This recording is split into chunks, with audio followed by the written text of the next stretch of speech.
The Congress shall have power to lay and collect taxes on incomes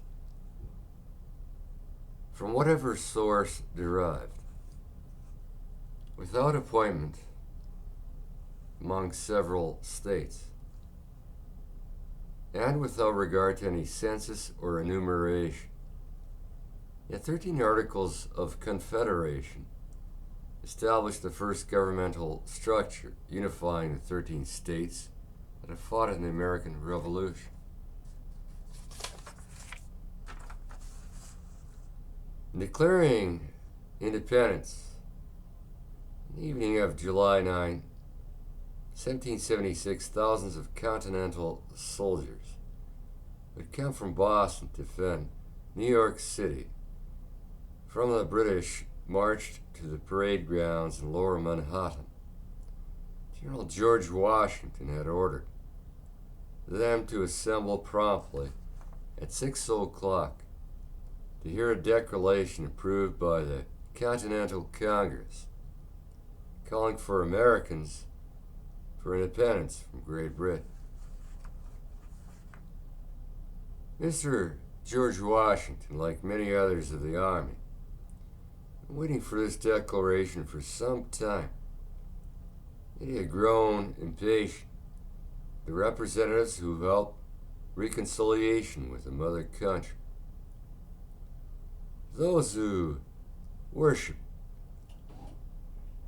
one man from England, were on their way for colonies to effect this reconciliation through London, England. Yet Mr. Washington responded, the only people heading the countries here were colonies, or a new type of religion. Even as his men waited to hear the words and the cannons roared loud to them, Mr. Washington knew that thousands of new type of soldiers and had coats of red and blue were waiting on Staten Island for attack on New York. The Continental Congress had voted for independence on July 2, 2 days later. The northern colonies on July 4th made a declaration explaining reasons for non-independence, largely written by his brother, Mr. Thomas Jefferson, who had adopted Mr. Washington's received orders, but without unification. Later, his cousin, Mr. John Hancock,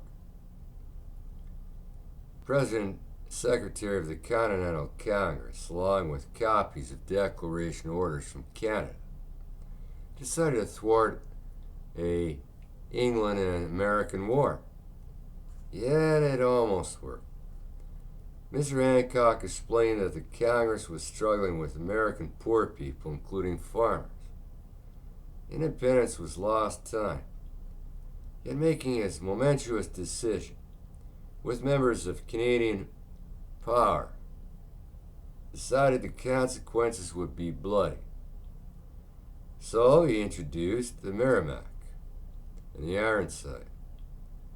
Here, Americans decided that those being in control of the causes for events about their own determination will not settle our Washington state. For Commander-in-Chief, lead this trained army in Great Britain. A new admiral came here, Admiral London, Lloyd London. Great man, and especially his men would fight for London, England, mixed up in a war, but decided that their colonies would fight anyways and give birth to a new nation.